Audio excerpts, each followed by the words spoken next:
నమస్తే.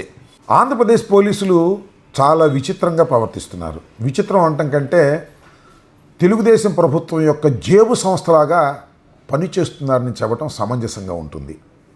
ఎవరి మీద కేసు పెట్టమంటే వారి మీద కేసు పెట్టేస్తున్నారు. ఎవరిని తీసుకొచ్చి లోపలేయమంటే వాళ్ళని లోపలేసేస్తున్నారు. సోషల్ మీడియాలో మాట్లాడుతున్నటువంటి వ్యక్తులు అసభ్యంగా మాట్లాడారని, కరుకుగా మాట్లాడారని, మా నాయకుల్ని తిట్టారని చాలామంది మీద కేసులు పెట్టారు. ఆ కేసులు పెట్టి చాలామందిని రిమాండ్కి పంపి దానిలో ఉంచి హింసించినటువంటి సంఘటనలు కోకొల్లలుగా జరిగాయి ఈ ప్రభుత్వం అధికారంలోకి వచ్చిన దగ్గర నుంచి నేటి వరకు.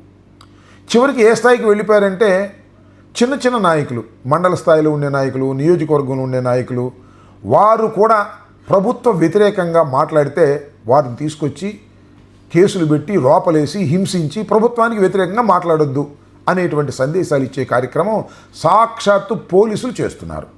ఇది చాలా దుర్మార్గమైనటువంటి అంశమని మనవి చేస్తున్నాం.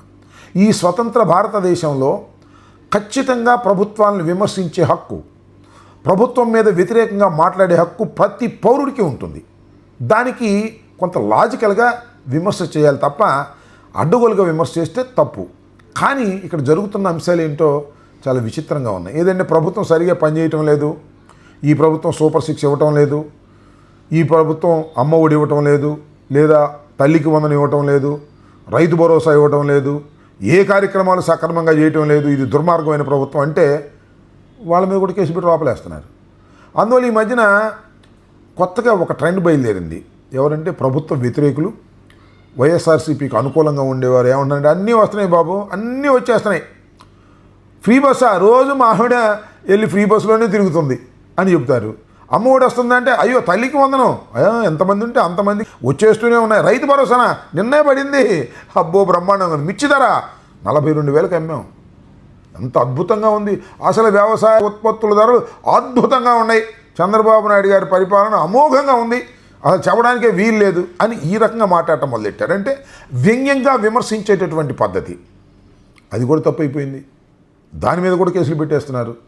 ఎందుకు ఈ విషయాలన్నీ చెప్తున్నానంటే మన పల్నాడు జిల్లాలో బొమ్మరాజుపల్లి ఈపూరు మండలం నాగేశ్వరరావు యాదవ్ వైస్ ఎంపీపీ ఆయన ఏం చేశాడంటే ఒక యూట్యూబ్ ఛానల్స్ ఉంటాయి కదా, యూట్యూబ్ ఛానల్, ఇప్పుడు యూట్యూబ్ వచ్చిన తర్వాత చాలా ఛానల్స్ వచ్చేసాయి.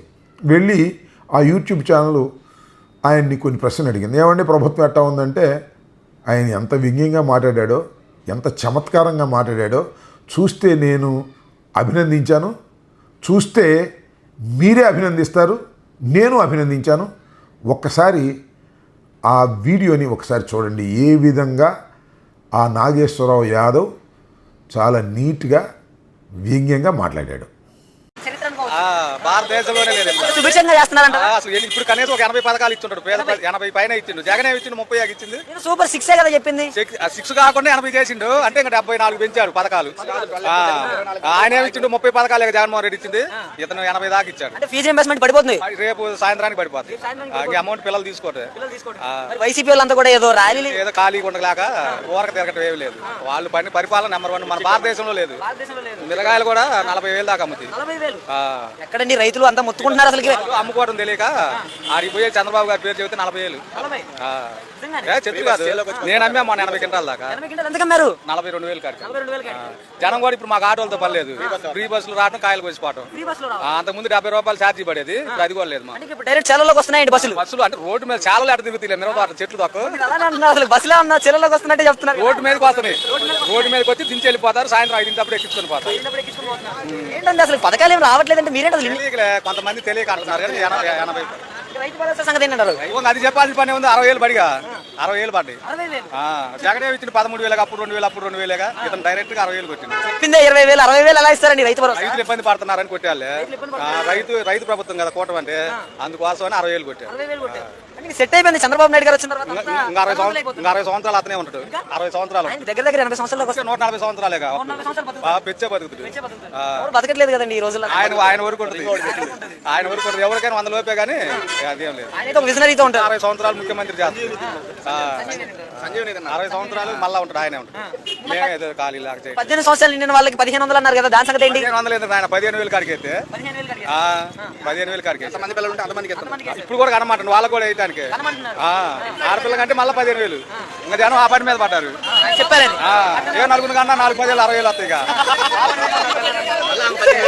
ప్రభుత్వం అయితే అంత మంచిగా కొనసాగుతుందంటారు. మామూలుగా లేదు. ఇప్పుడు నిజం చెప్పండి, అసలు ఎలా ఉందంటారు ప్రభుత్వం? మామూలుగా లేదు, మన భారతదేశంలో లేదు. నిజంగా చెప్పండి ఇప్పుడు ఎలా ఇంకా నిజానికి మేమేం చెప్పాం, మన భారతదేశంలో ఇట్లా లేదు. బాగుంది. ఫైనల్ గా చెప్పండి మరి ప్రభుత్వం ఎలా కొనసాగుతుంది ఫైనల్ గా ఒక మాట. మామూలుగా లేదంటే రోజుకి 80 కేసులు అట్లా ఉంది. చూశారు కదా, ఇది కూడా తప్పు అయిపోయింది. అంటే ప్రభుత్వాన్ని అసలు విమర్శించకూడదు, విమర్శిస్తే ఊరుకోము. ఈ నాగేశ్వరరావు యాదవ్ని ఈరోజు ఉదయం 5 గంటలకి వినుకొండ పోలీసులు వచ్చి ఎత్తుకెళ్ళిపోయారండి. ఎక్కడికి ఎత్తుకెళ్ళిపోయారో తెలియదు. పాపం భార్య పిల్లలు కంగారు పడ్డారు. ఎందుకు తీసుకెళ్లారో అర్థం కాలేదు, గందరగోళ పడిపోయారు. వెంటనే ఫోనుల్లో వైఎస్ఆర్ కాంగ్రెస్ పార్టీ నాయకత్వానికి తెలియపరిచారు.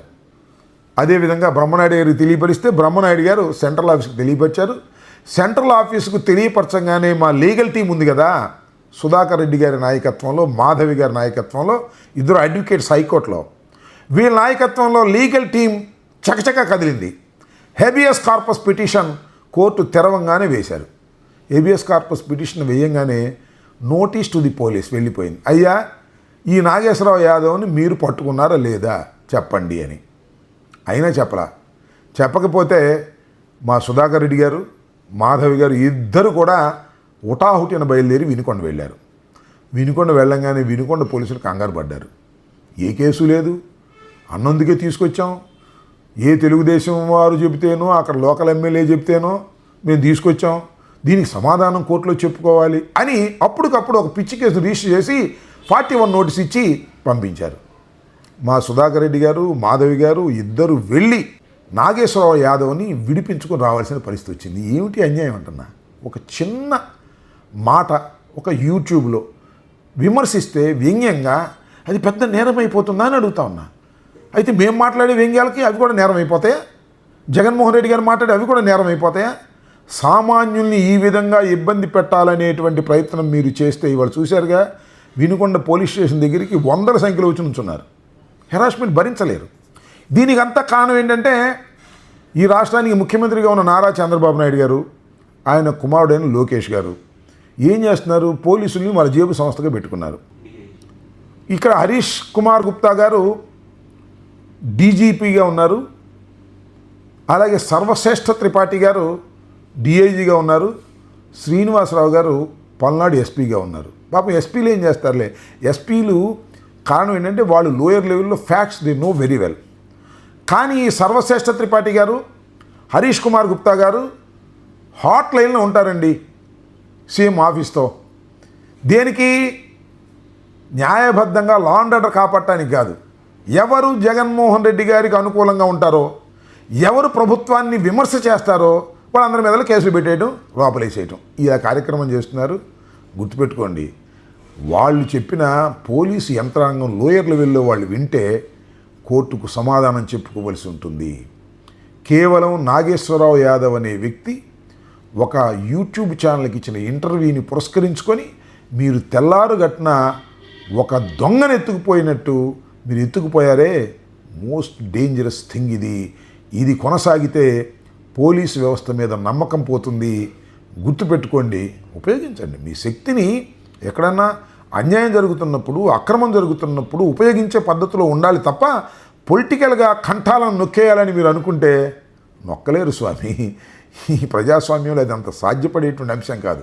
ఒక్కసారిగా నొక్కబడిన కంఠాలన్నీ మోగుతాయి, తర్వాత మీరే దీనికి బాధ్యులవుతారని ఈ సందర్భంగా తెలియపరచడం కోసమే నేను మీ ముందుకొచ్చి ఈ విషయాలు తెలియపరుస్తున్నాను. ముఖ్యంగా అందరికీ చెప్పేది ఏంటంటే, ఎవరైనా ఏదైనా ప్రెస్ మీట్లో మాట్లాడినప్పుడు, యూట్యూబ్ ఛానల్కి ఇచ్చినప్పుడు మీరు భయపడద్దు. పోలీసులు మీ మీద ఏదైనా కక్ష సాధింపు చర్యలు చేస్తుంటే inform to the head office, YSR Congress party central ఆఫీస్కి ఇన్ఫార్మ్ చేయండి.